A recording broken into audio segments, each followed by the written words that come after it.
Mes chers amis, bonjour. Ce mois de juin, c'est le mois des ordinations. Une chance pour l'Église. Et ces ordinations de ces hommes, de ces jeunes hommes en général, c'est finalement aussi toute une communauté religieuse qui est nos communautés, nos assemblées, qui finalement aussi donnent ce désir d'être prêtre.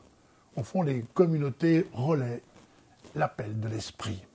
Je dis cela en fait dans le continuum de la fête de la Pentecôte.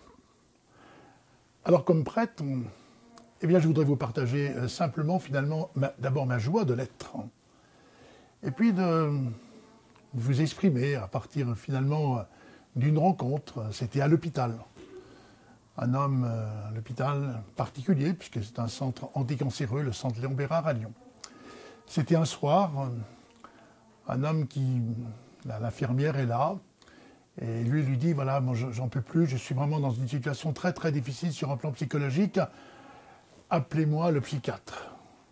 Alors l'infirmière lui dit, mais c'est pas possible en fait, vous vous rendez compte, c'est minuit demain matin. Non, mais je ne peux pas rester comme cela. Et elle, très malicieusement, lui dit, ah mais écoutez, on va appeler le prêtre, puisque le prêtre est là. Alors il dit, ah non, je veux absolument pas de prêtre. Et elle lui répond, et lui c'est un peu différent parce qu'il a votre âge. Alors finalement il se résout à accepter que j'entre dans sa chambre. Et j'entre dans cette chambre et il me dit, curé, je t'aime pas. Et je lui réponds du tac au tac, la question c'est pas que vous m'aimiez, mais c'est que vous aimiez. Et il me répond, et vous savez vous? Il ricane aussi. Finalement j'ai gardé un peu le silence. Et puis je lui ai lu la parabole de l'enfant prodigue. Ou plus exactement, je lui ai conté cette parabole de l'enfant prodigue. Et il va me dire, si ton Dieu c'est celui-là, alors il peut m'intéresser. Mais tu ne m'auras pas comme ça, me dit-il. Et alors, pendant 3 semaines, enfin jusqu'à sa mort, tous les soirs à minuit, en fait, je le rencontrais dans cette chambre. Et 48 heures avant sa mort, il appelle sa compagne, il me demande d'être là.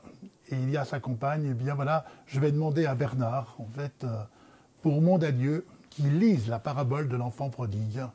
Et puis elle sera suivie de la symphonie de Beethoven, l'inachevé.